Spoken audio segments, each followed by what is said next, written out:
자, 여러분. 오늘은 제가 직접 들어도 온몸에 소름이 돋는 이야기를 하나 가지고 왔습니다. 비가 억수같이 퍼붓는 밤이었습니다. 경상도 밀양 장터 한복판에서 한 남자가 귀신을 보았습니다. 아이고, 귀신이라니. 그런데 말입니다. 그 귀신은 칼을 들고 나타난 것도 아니었고 무서운 얼굴로 달려든 것도 아니었습니다. 그냥 국밥 한 그릇을 시키고 앉아 있었습니다. 글쎄 말입니다. 귀신이 국밥을 먹으러 왔다는 말이 아닙니까? 그 여인은 해가 저물고 비바람이 몰아치는 밤이면 어김없이 나타났습니다. 달도 숨어버린 어두운 밤, 홀로 뚝 떨어진 국밥집 평상에 앉아 말 한마디 없이 국밥 한 그릇을 먹고 사라졌습니다. 그것도 흔적 하나 남기지 않고 말입니다. 마을 사람들은 수군댔습니다. 저거 사람이 아니여, 분명 귀신이여. 저 집 국밥집 하다가 망한다. 귀신이 드나드는 집에 누가 밥 먹으러 오겠어? 그런데 여러분, 반전이 있었습니다. 그 여인의 정체가 밝혀지던 날 밤, 국밥집 주인장 밥서방은 밤새 엉엉 울었습니다. 무서워서가 아니었습니다. 너무나 가슴이 미어져서 그랬던 것이었습니다. 도대체 왜 그런 것이었을까요? 지금부터 그 이야기를 처음부터 차근차근 풀어드리겠습니다. 잠깐, 혹시 이 채널이 처음이신 어르신들 계십니까? 구독 버튼 한번 꾹 눌러주시면 매주 이런 구수한 야담을 무료로 들으실 수 있습니다. 벨 표시도 함께 눌러주시면 새 이야기 나올 때마다 알려드립니다. 때는 조선 순조 임금 시절이었습니다. 나라 안팎으로 어수선한 시절이었지요. 흉년이 들었다 하면 굶어 죽는 백성이 질비했고 장마가 지면 집이 무너져 길바닥에 나앉는 사람들이 한둘이 아니었습니다. 하하, 참으로 고단한 시절이었습니다. 경상도 밀양 땅 얘기입니다. 밀양은 그때도 꽤 큰 고을이었습니다. 낙동강 물줄기가 가까이 흐르고 5일장이 서는 날이면 인근 고을에서도 장사꾼들이 몰려들었습니다. 포목장수, 엿장수, 옹기장수, 소장수까지. 장터골목은 언제나 사람 냄새로 가득했지요. 그 장터 어귀에 국밥집이 하나 있었습니다. 주인장 이름은 박복수였습니다. 사람들은 그냥 박서방이라고 불렀지요. 박서방은 나이 40을 간 넘긴 남자였습니다. 키는 중간쯤이고 얼굴은 그을려서 검었으며 눈가에 웃음주름이 많은 사람이었습니다. 워낙 웃음이 해프다 보니 마을 사람들 사이에서 인기가 많았습니다. 국밥 한 그릇에 넉넉한 웃음을 얹어주니 밥맛이 더 좋았던 모양입니다. 박서방 국밥집은 새벽 일찍부터 문을 열었습니다. 소뼈를 넣고 푹 고운 육수에 흰 쌀밥 한 공기를 말아내는 국밥이었습니다. 아이고, 그 냄새가 어찌나 고소하던지. 이른 새벽 장사 준비하러 나온 장꾼들이 박서방 국밥 한 그릇에 허기를 달래고 하루를 시작했습니다. 그런데 박서방에게는 마음 한켠에 늘 무거운 것이 하나 있었습니다. 아내 이야기였습니다. 아내 이름은 분이었습니다. 금분이. 사람들은 그냥 금분이라고 불렀지요. 박서방이 25에 장가를 들어 맞이한 아내였습니다. 분이는 옆고을 함안에서 온 처녀였는데 얼굴이 희고 눈이 크고 목소리가 낮고 고요한 여인이었습니다. 성품도 곱고 바랐습니다. 남편이 힘들어할 때면 말없이 옆에 앉아 등을 쓸어주는 그런 사람이었습니다. 남편이 기쁜 날에는 같이 웃고 남편이 슬픈 날에는 같이 눈물을 닦았습니다. 분이는 국밥집 살림을 혼자 다 도맡았습니다. 새벽 3시에 일어나 장작을 패고 솥에 물을 올리고 육수를 끓이고 밥을 짓고 반찬을 만들었습니다. 하루 종일 붓두막 앞에 서서 국자를 젓고 밤이 되면 설거지를 하고 마당을 쓸었습니다. 그렇게 15년을 살았습니다. 그런데 분이가 세상을 떠난 것이 바로 3년 전이었습니다. 아이고, 애구머니나. 그 얘기를 꺼내면 박서방은 눈물부터 났습니다. 분이는 갑작스럽게 떠났습니다. 어느 해 여름 장마가 유독 심했던 해였습니다. 홍수가 나서 장터가 물에 잠기고 집안까지 물이 차오르던 날 분이가 갑자기 몸져 누웠습니다. 처음엔 그냥 몸살인 줄 알았는데 며칠이 지나도 열이 내리지 않았습니다. 의원을 불렀지만 소용이 없었습니다. 분이는 열흘을 앓다가 그만 세상을 떠나고 말았습니다. 40도 채 안 된 나이였습니다. 박서방은 그 이후로 혼자서 국밥집을 꾸려갔습니다. 분이 없이는 못 살 것 같았지만 사라지더라고요. 사람이 참 질기다 싶었습니다. 눈물을 삼키고 또 삼키면서 새벽마다 혼자 장작을 패고 혼자 육수를 끓이고 혼자 밥을 지었습니다. 그렇게 3년이 지났습니다. 그해 가을이었습니다. 8월 들어 비가 자주 왔습니다. 하늘이 흐리면 장터 손님이 줄었습니다. 장꾼들도 비가 오면 보따리를 싸서 일찍 집으로 돌아갔으니까요. 박서방 국밥집도 그런 날은 파리만 날렸습니다. 처음 그 여인이 나타난 것은 그런 비 오는 밤이었습니다. 밤 10시가 넘은 시간이었습니다. 박서방은 손님이 뜸해진 틈에 나무 평상에 걸터 앉아 낮에 팔다 남은 팔을 다듬고 있었습니다. 빗소리가 지붕을 두드리고 기름 등잔 하나가 흔들흔들 타고 있었습니다. 그때였습니다. 장터 어기 쪽에서 발소리가 들려왔습니다. 찰박찰박. 무릉덩이를 밟는 소리였습니다.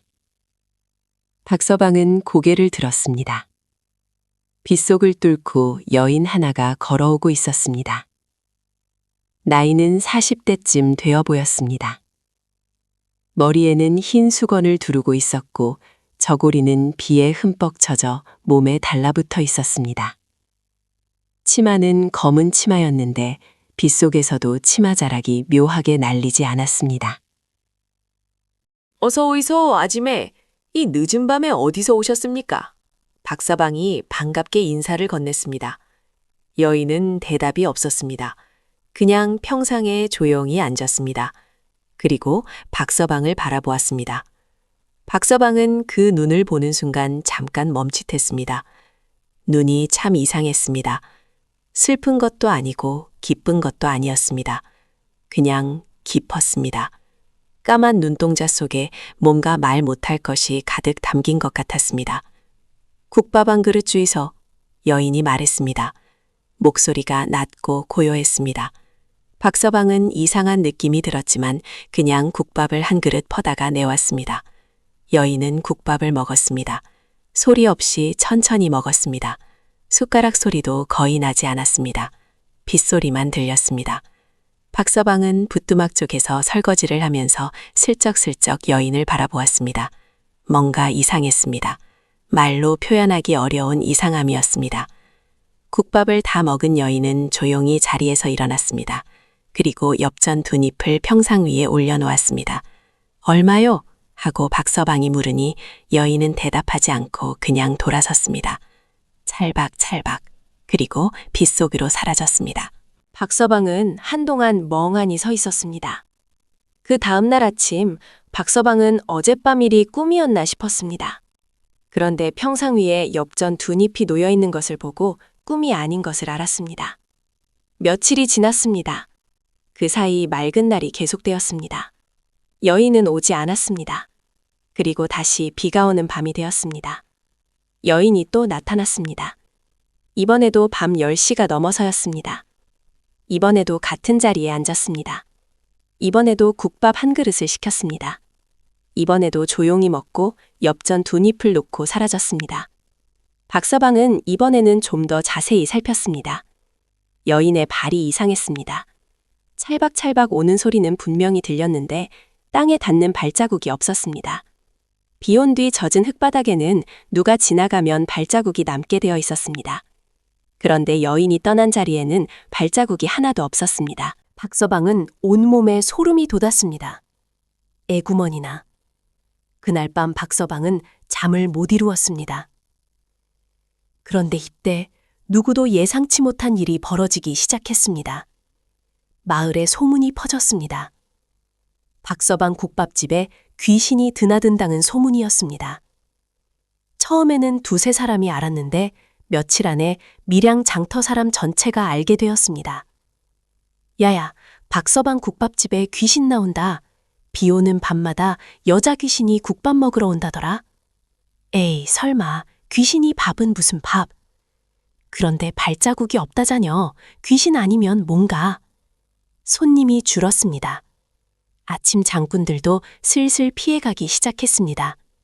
겉으로는 아무 말 안 했지만 예전에는 국밥 한 그릇씩 먹던 단골들이 어느 날부터인가 오지 않았습니다. 박서방은 속이 탔습니다. 그러나 박서방은 결심을 했습니다.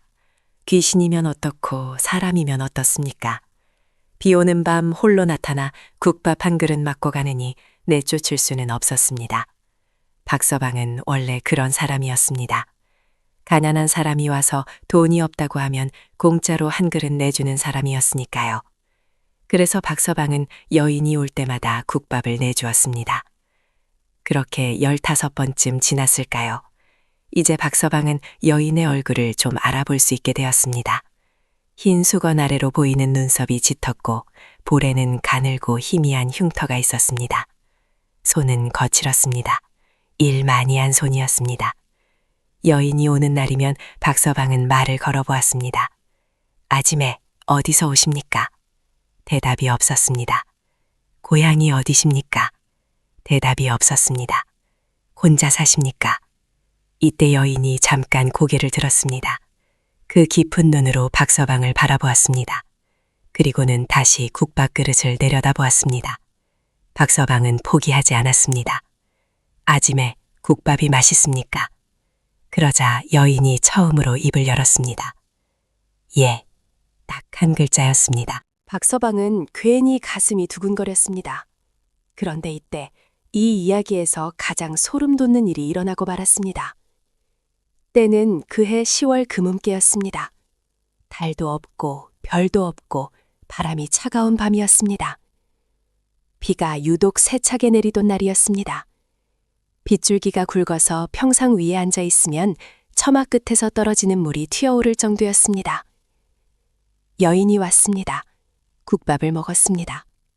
그리고 자리에서 일어나려 하는데 박서방이 용기를 내어 물었습니다. 아지매, 오늘은 한 가지만 여쭤봐도 되겠습니까? 여인이 멈췄습니다. 왜 비 오는 밤에만 오십니까? 여인이 돌아보았습니다. 그 눈에 처음으로 물기가 고였습니다. 비가 와야 들어올 수 있습니다. 그 말을 남기고 여인은 사라졌습니다. 박서방은 그 자리에 굳어버렸습니다. 비가 와야 들어올 수 있다. 그게 무슨 말입니까? 박서방은 밤새 그 말을 곱씹었습니다. 이튿날 박서방은 마을 어른들을 찾아갔습니다. 마을에서 제일 연배가 높은 이명칠 훈장님을 찾아갔습니다. 이 훈장님은 나이 이른에도 머리가 맑고 옛일을 두루 꿰고 계신 분이었습니다. 박서방은 여인의 모습을 상세히 설명드렸습니다. 흰 수건, 검은 치마, 거친 손, 볼의 흉터, 발자국이 없다는 것, 그리고 비가 와야 들어올 수 있다는 말까지. 이 훈장님은 한참 침묵했습니다. 그리고 눈을 감았습니다. 박서방, 예, 훈장님. 그 여인 산 사람이 아닐 수도 있네. 박서방은 이미 그럴 것이라고 짐작은 했지만 막상 훈장님 입에서 그 말이 나오니 온몸이 저렸습니다. 그런데 박서방, 자네는 3년 전에 아내를 잊었지? 예. 분이 아지매가 어떻게 생겼었는가? 박서방은 천천히 말했습니다. 흰 수건을 즐겨 둘렀고 검은 치마를 좋아했으며 일 많이 한 손이 거칠었다고, 눈썹이 짙었고 어릴 때 넘어져 볼에 작은 흉터가 생겼다고. 이 훈장님이 눈을 크게 떴습니다. 박서방, 예, 그 여인 혹시 자네 분이 아지매 아닌가? 순간 박서방의 머릿속이 하얘졌습니다. 그날 밤 박서방은 국밥집에 앉아 기다렸습니다. 비는 계속 내렸습니다. 박서방의 가슴은 쿵쾅거렸습니다. 두렵기도 했고 설레기도 했습니다. 만약 정말로 분이라면 분이가 왜 이 국밥집에 오는 것일까요? 남편 얼굴이 보고 싶어서, 아니면 남편이 끓이는 국밥이 그리워서 밤 10시가 지났습니다. 발소리가 들렸습니다. 찰박찰박. 여인이 나타났습니다. 박서방은 자리에서 일어섰습니다. 그리고 기름 등잔을 가까이 들고 여인의 얼굴을 똑바로 바라보았습니다. 여인도 박서방을 바라보았습니다. 눈이 마주쳤습니다. 그 순간 박서방은 알았습니다. 에구머니나 눈이었습니다. 그 눈은 분명히 분이의 눈이었습니다. 세상에 저런 눈을 가진 사람이 또 있을 리가 없었습니다. 박서방이 15회 동안 매일 보아왔던 그 눈이었습니다. 분이야. 박서방이 떨리는 목소리로 불렀습니다. 여인의 눈에 눈물이 가득 고였습니다. 서방님. 그 말이 나오는 순간 박서방은 그만 주저앉았습니다. 다리에 힘이 풀렸습니다. 그리고 눈물이 쏟아졌습니다. 분이야, 분이야, 어찌 이리 왔느냐, 어찌. 그런데 바로 이 순간 아무도 몰랐던 충격적인 진실이 밝혀지기 시작했습니다. 여인 분이가 천천히 입을 열었습니다. 빗소리 사이로 낮고 고요한 목소리가 흘러나왔습니다. 서방님, 나 왜 일이 됐는지 아십니까? 박서방은 눈물을 닦으며 고개를 저었습니다. 나는 억울합니다. 억울하다는 말에 박서방이 고개를 들었습니다. 분이야, 억울하다니 무슨 말이냐? 서방님, 나 그 여름에 독약 먹고 죽었습니다. 박서방은 숨이 멎는 것 같았습니다. 독, 약, 예. 내가 몸이 나빠서 죽은 게 아닙니다. 누군가 내 음식에 독을 넣었습니다. 에구머니나, 에구머니나. 박서방은 온몸이 떨렸습니다. 그게 누구냐, 분이야? 분이가 대답하기까지 한참이 걸렸습니다. 빗소리가 더 세졌습니다. 바람이 불었습니다. 기름 등잔이 흔들렸습니다. 옆집 오봉구입니다. 박서방은 그 이름을 듣는 순간 온몸이 굳었습니다. 오봉구. 옆집 오봉구는 박서방과 거의 같은 시기에 장터에 자리를 잡은 사람이었습니다.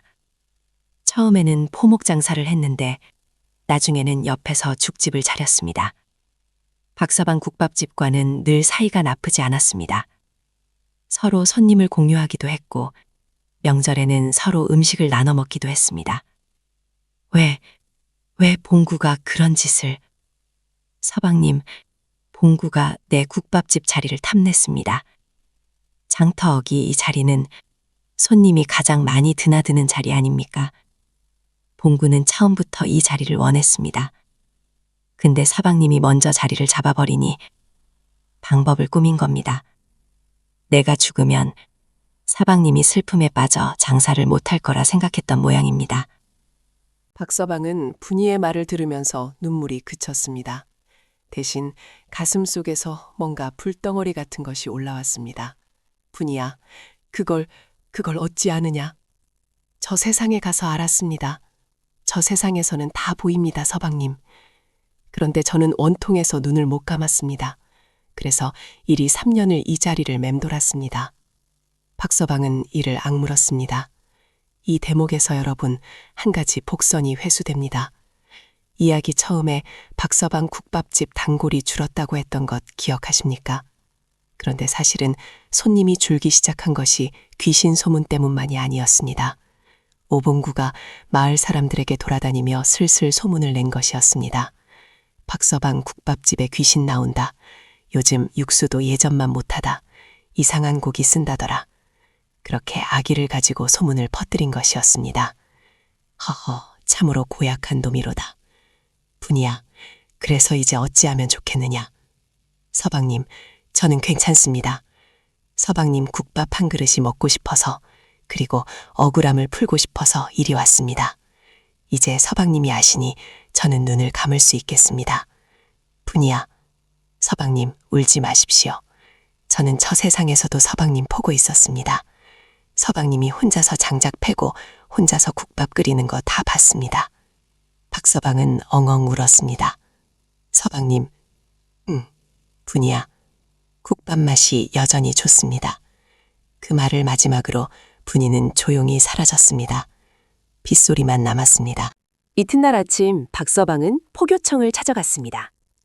밀양 포교청의 포교 김윤삼은 박서방과 오래전부터 아는 사이였습니다. 박서방은 분이에게 들은 이야기를 모두 털어놓았습니다. 처음에는 포교 김윤삼도 반신반의했습니다. 귀신에게서 들은 이야기로 사람을 잡을 수는 없는 노릇이었습니다. 그런데 박서방이 덧붙였습니다. 포교님, 한 가지 더 있습니다. 분이가 죽던 날 밤 저는 분이가 먹다 남긴 국밥 그릇을 밖에 내다 버렸습니다. 뒤뜰 감나무 아래에 버렸습니다. 그 땅을 한번 파보십시오. 김포교는 반신반의하면서도 사람을 시켜 뒤뜰 감나무 아래를 파괴했습니다. 그리고 거기서 나온 것이 있었습니다. 헌 국밥 그릇 안에 남아있던 찌꺼기였습니다. 땅속에 파묻혀 있었는데 거기서 이상한 냄새가 났습니다. 의원을 불러 살펴보게 했더니 투구꽃 독이라는 것이 나왔습니다. 사람을 천천히 죽이는 맹독이었습니다. 이제 물증이 생겼습니다. 오봉구를 불러다 신문했습니다. 처음에는 펄쩍 뛰었습니다. 나는 모른다, 억울하다고 했습니다. 그런데 포교 김윤삼이 독약 증거를 들이밀자 오봉굴의 얼굴이 하얗게 질렸습니다. 결국 오봉구는 자백했습니다. 그해 봄 오봉구는 밀양 고을장터 앞에서 공개적으로 벌을 받았습니다. 마을 사람들이 지켜보는 앞에서 죄상이 낭독되었습니다. 분이를 독살하고 3년 동안 박서방 국밥집에 나쁜 소문을 퍼뜨린 죄였습니다. 그 뒤로 마을에 소문이 퍼졌습니다. 귀신이 억울함을 풀었다는 소문이었습니다.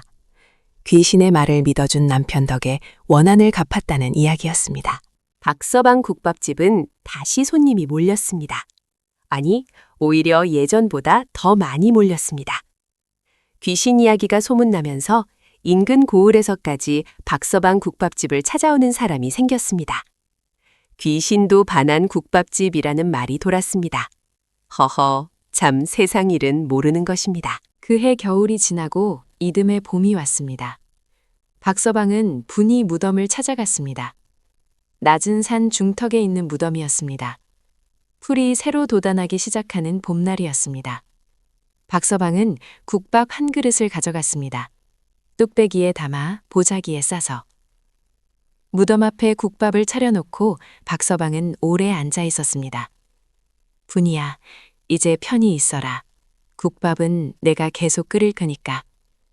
바람이 불었습니다. 무덤 앞에 핀 작은 들꽃들이 일제히 흔들렸습니다. 박서방은 그게 분이의 대답인 것 같았습니다. 그리고 두 번째 복선이 이 순간 회수됩니다. 이야기 초반에 분이가 말했지요. 비가 와야 들어올 수 있다고. 그게 이상하게 들렸을 겁니다. 왜 비 오는 날에만 올 수 있었을까요? 알고 보니 이유가 있었습니다. 밀양 고을에는 오래전부터 내려오는 이야기가 있었는데 한이 맺힌 영혼은 비 오는 날에만 이승의 발을 들일 수 있다는 것이었습니다. 빗소리가 이승과 저승 사이 경계를 흐릿하게 만들어준다는 것이었습니다. 평소에는 그 경계가 단단해서 한이 맺힌 영혼도 넘어오지 못하는데 비가 올 때만큼은 그 경계가 잠깐 열린다는 것이었습니다. 분이는 3년 동안 비 오는 밤마다 그 경계를 넘어왔던 것입니다. 남편이 끓여주는 국밥 한 그릇을 먹기 위해서, 그리고 억울한 죽음의 진실을 알리기 위해서. 허허, 참으로 가슴 먹먹한 이야기입니다. 박서방 국밥집은 그 뒤로도 오래오래 장터 어귀에 남아 있었다고 합니다. 그리고 비 오는 밤이면 박서방은 항상 국밥 한 그릇을 평상 위에 따로 차려두었다고 합니다. 분이가 혹시 또 오는 것은 아닐까 해서. 그렇지만 분이는 그 뒤로 2번 다시 나타나지 않았습니다. 원한이 풀렸으니 이제는 편히 눈을 감을 수 있었던 것이겠지요. 박서방은 그래도 매 비 오는 밤마다 국밥을 차려두는 것을 그치지 않았다고 합니다. 아이고, 그 마음이 어떻겠습니까? 사랑하는 사람을 먼저 보낸 마음이란 참으로 평생을 가는 것이로구나 싶습니다. 그리고 여러분, 3번째 복선도 이제 회수됩니다.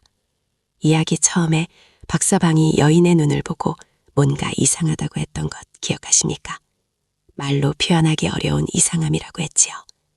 그 이상함의 정체는 그 눈이 자신이 수십 년을 함께 바라보아온 아내의 눈이었기 때문이었습니다.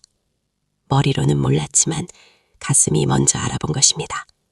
사람의 마음이라는 것이 참 신기합니다. 이성으로는 설명할 수 없어도 사랑하는 사람 앞에서는 온몸이 먼저 반응하는 것이지요. 자, 여러분. 오늘 박서방과 분이의 이야기 어떠셨습니까? 소름도 돋고 눈물도 나고 가슴도 먹먹하셨지요? 분이가 3년 동안 비 오는 밤마다 남편이 끓인 국밥 한 그릇을 먹으러 온 것. 생각하면 할수록 마음이 아픕니다. 억울하게 세상을 떠난 분이에게 그 국밥 한 그릇이 얼마나 따뜻하게 느껴졌을까요? 그리고 박서방이 지금도 비 오는 밤마다 평상 위에 국밥 한 그릇을 차려둔다는 이야기. 그게 또 얼마나 애틋합니까? 사랑은 이승과 저승을 가르는 경계보다도 강한 것이 아닌가 싶습니다. 오늘 이야기가 마음에 드셨다면 구독 버튼과 좋아요 꾹 눌러주십시오. 다음 이야기도 이 못지않게 구수하고 재미있는 것으로 준비해 두겠습니다. 그럼 다음 이야기에서 또 뵙겠습니다.